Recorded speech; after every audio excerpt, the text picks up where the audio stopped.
Welcome to the Gym Success Podcast. We're really glad you could join us today. And a big welcome to all our listeners out there, gym owners, operators, managers, salespeople, gym entrepreneurs, and personal trainers. Yeah, this deep dive is definitely for you. I'm Bonnie. And I'm George. And today we're digging into a really powerful white paper by jthomas. It's called The Silent Killer of Gym Growth: Inefficient Staff Onboarding Systems. Yeah. And our goal here is simple, to give you some truly actionable insights, stuff you can, actually use in your business right away. Okay, so let's unpack this. jthomas, he's a real veteran in the gym business space, and he kicks off this paper with a pretty vivid story from his own experience. He talks about opening his third gym location and just being totally swamped, like completely overwhelmed, answering phones, giving tours, training staff constantly. He even mentions fixing the copier. He knew it just wasn't sustainable. Right. He realized he needed to grow, and that meant building the right team, not just, throwing bodies at the problem. And what's really fascinating is how he describes that turning point. He didn't just tweak things. He totally revamped their onboarding. So instead of that sort of haphazard one-off hiring, they started running ads, bringing in groups, maybe 10 to 15 applicants at a time, for a structured 4-day training class.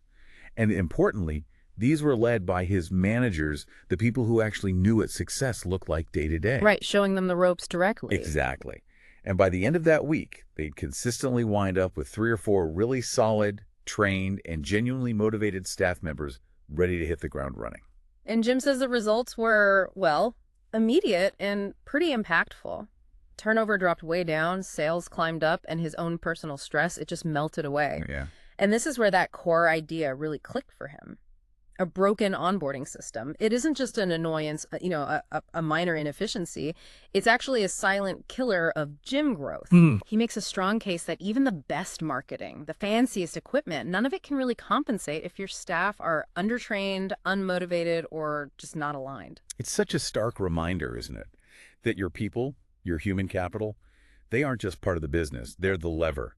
They either amplify everything else you invest in, or they stifle it. Absolutely. You could have the shiniest treadmills, the cleverest social media campaign. Right. But if the person greeting members or selling memberships isn't up to par, that investment just fizzles. Totally. It all falls flat. So if it's such a fundamental issue, why does Jim call it a silent killer? Why isn't it, loud and obvious like a busted treadmill that everyone sees immediately? That's a great question, because unlike those very visible, glaring problems, a flawed onboarding process doesn't really scream for attention. It whispers. It slowly, almost imperceptibly, suffocates performance. It chips away at your culture. It quietly erodes your profits. Slow erosion. Yeah. You've connected to the bigger picture. It's this foundational weakness that just slowly undermines success in several key areas, but without that big, obvious, sudden collapse. Okay. That makes sense. So what are some of those critical impacts Jim highlights? The ones that might not be immediately obvious, but are sort of constantly dragging things down? Well, he points to several key things. First off, your sales numbers definitely take a hit. Poor training leads directly to weaker conversion rates. Why? Because new hires just aren't equipped or maybe confident enough to close deals effectively. Yeah, I can see that. That first impression is crucial. Totally. Imagine a potential member walks in, they're excited, ready to join, but the person giving the tour is fumbling, unsure. Lost opportunity right there. Exactly. Second, member retention suffers. Inconsistent service, which, let's face it, often comes straight from undertrained staff, it drives members away. They don't feel valued, or they don't get that consistent experience they expect. And consistency is everything for loyalty, isn't it? It really is. Bedrock, like you said. Third, team morale starts to dip. You get these disengaged or maybe poorly prepared new hires, and that negativity, it can spread pretty fast through the whole team. Affects everyone's energy. Like that bad apple analogy. Precisely. Fourth, you lose operational consistency. Big one. When different staff operate by different standards across shifts, all because the initial training was weak, it just creates chaos. It undermines your brand, your reputation. And finally, and this one probably hits home for a lot of owners and managers listening, it just steals your time and energy. Yeah. You end up constantly retraining, micromanaging basic stuff, putting out fires, which totally pulls your focus away from, actually growing the business. Strategic thinking goes out the window. And Jim makes this really insightful point here. When onboarding fails, managers get stuck babysitting, they're not leading, they're correcting basic mistakes. Hmm. And that causes friction, right? Resentment builds up. It delays everything, hitting sales targets, rolling out new services. It's a fundamental breakdown. Yeah, it ripples through the whole place. Like the hierarchy gets flipped upside down. It's that classic trap, isn't it? Working in the business instead of on it. Yeah. And it's all driven by this, well, preventable failure right at the start. Managers become reactive firefighters instead of proactive growth drivers. Okay, so if this problem is so common, what are the biggest but hopefully fixable mistakes Jim sees gym businesses making over and over with onboarding? He boils it down to 6 critical errors he sees all the time. The first one, and maybe the most common, no structured onboarding plan at all. You know the type. Yeah. Just shadow Sarah for a day or two. Right, the figure it out method. Exactly. Jim calls that an abdication of responsibility, not delegation. Without a clear system, every new hire gets a totally different, inconsistent experience. Professionalism goes out the window from day one. Consistency, forget about it. Yeah, that sets a really low bar right from the get-go. What's mistake number 2? Second, he says, training often starts too late.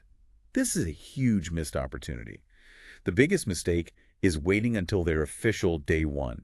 Jim strongly advises starting the training process the moment the offer is accepted. Oh, interesting, before they even start. Yeah, that's when they're most enthusiastic, most excited. You want to leverage that initial energy, build commitment, set expectations before they even walk in for that first shift. Capitalize on that motivation peak. That makes a lot of sense. Okay, what's third? Third is an overemphasis on policies, not performance. Look, HR, paperwork, compliance checklists, they're necessary, right? You got to do them. But filling out forms won't directly boost your revenue or make members happier. Sure. The focus really needs to be on teaching the behaviors, the standards, the routines that actually drive success in your gym. It's about the doing, not just knowing the rules on paper. I can totally see that being a common trap. You get so bogged down in the compliance side ticking boxes Right. that you forget to actually train the skills that make money or keep members happy. Activity versus productivity. Exactly. The fourth mistake he points out is one-size-fits-all training. Think about it. You're a front desk person, your personal trainer, your sales consultant. They have vastly different jobs, right? Different responsibilities, different ways to measure success. Completely different roles. So trying to shoehorn them all into the same generic onboarding program, it's just inefficient. Onboarding has to be customized by department to get real results, to make sure everyone learns exactly what they need for their specific role. Tailored training. Makes sense. Number 5, and this one's crucial, no cultural screening. Skills. You can teach skills, you can develop them, refine them, but attitude, that intrinsic stuff, urgency, empathy, being a team player, that's much harder, maybe impossible to teach. Hiring someone who lacks that core attitude fit, even if they have the skills, will eventually drag your whole culture down. You need to screen for this early, before you invest tons of training time. It's that old saying, right? Hire for attitude, train for skill. So it's not just what they can do, but really who they are and if they align with your gym's values? That's a powerful point. Precisely.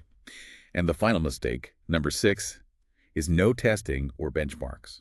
If you don't have some kind of formal pass-fail, some objective way to measure if they've actually learned what you taught them, you're basically just guessing if they're ready. Flying blind. Yeah.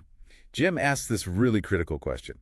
Would you ever let a personal trainer start working with clients if they hadn't first demonstrated they understand safety protocols or basic programming?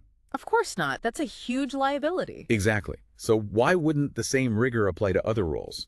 Without that gate, that check, you're setting them up to fail, and you're risking your brand. Okay, so those are the big pitfalls Jim warns against. But he doesn't just leave us there. He offers a solution, right? A pretty robust 6-step framework for creating world-class onboarding, turning it from that silent killer into a real growth engine. He absolutely does, and it's incredibly practical design so you can actually implement it. Step 1 is to build an orientation to ownership path. The goal here isn't just orientation.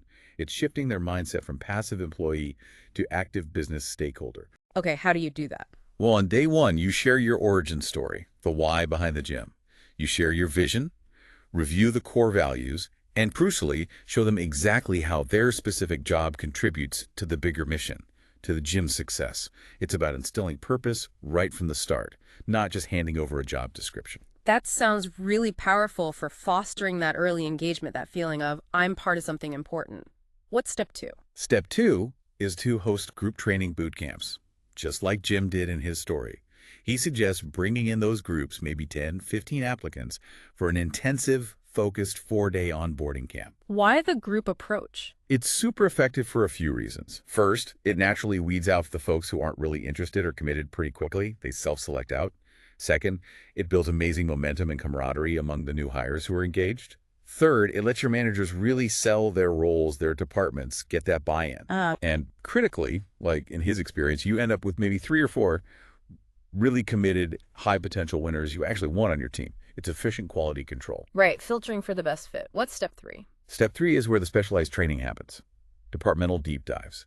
Each manager or team lead runs their specific part of onboarding, tailoring it completely. So for sales, it's deep dives into tour flow, handling objections, follow-up scripts, front desk, greeting standards, POS system mastery, handling common member issues, trainers, client assessments, intro session protocols, maybe using your retention software. Got it. And this part has to be hands-on. Role-playing, live shadowing of your top performers, even written quizzes to check knowledge retention. I love that hands-on element. It really cements the learning, doesn't it? Making sure they can actually do it, not just talk about it. It makes all the difference. Step 4 is test, certify, and celebrate. Passing onboarding shouldn't just be a check mark. It should feel like a real accomplishment.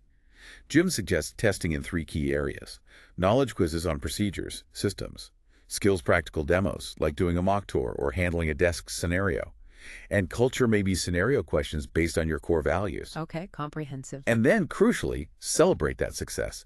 Announce it on Slack, put their name on a bulletin board, give a shout out in the team huddle. That recognition builds loyalty early on. Nice touch. What's step 5? Step 5 is vital for that transition period. Assign a success coach or a mentor. Pair every single new hire with an experienced team member for their first 30 days. This mentor isn't just a buddy, they have responsibilities. Like what? Weekly one-on-one check-ins, arranging daily shadowing opportunities so the new hire sees best practices in action, and acting as a guide for the culture, the unwritten rules, plus being an accountability partner. It bridges that gap between formal training and actually doing the job well day after day, prevents them feeling lost. That mentorship piece sounds absolutely invaluable. Proactive support. Okay, and the final step, number 6. Step 6 is all about continuous improvement. Evaluate and improve continuously. Your onboarding system can't be static. It needs to be a living thing. That means doing exit interviews when people leave, find out where onboarding might have failed them. Get feedback directly from new hires 30 or 60 days and what worked, what didn't. And regularly audit your team's performance. Where are the gaps? Does the training need tweaking? It's about making those iterative improvements, always refining the process. Don't let it become a dusty binder on a shelf. So you put in all this effort, you build this robust system. What's the payoff for a gym owner? What results can you realistically expect when you overhaul onboarding like this? Jim promises some pretty significant transformations. He says you can realistically expect staff turnover to drop, maybe by 30, even 50%. Wow. Your sales conversion rates, they will increase because your team is just better prepared and more confident.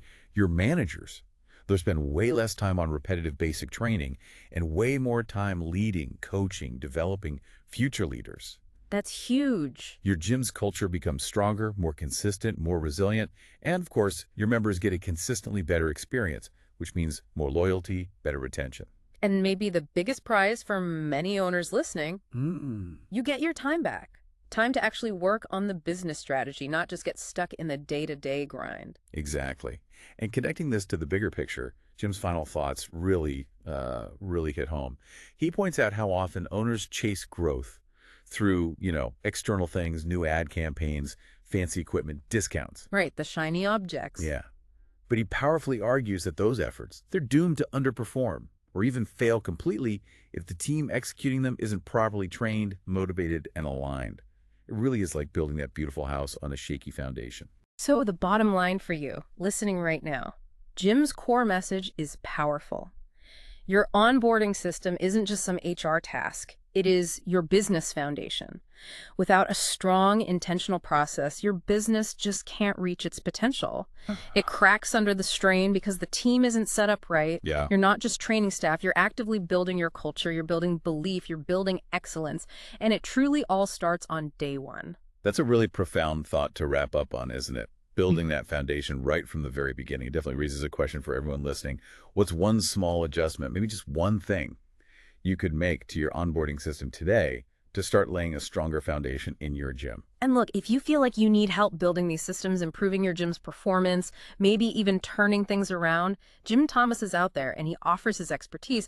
He really knows this stuff inside and out. You can reach Jim directly. His number is 214-629-7223. That's 214-629-7223. Or you can email him at jthomas@fmconsulting.net. jthomas@fmconsulting.net. Well, thanks for tuning in to this actionable deep dive on the Gym Success Podcast. Yeah, we really hope you found these insights valuable for your gym business.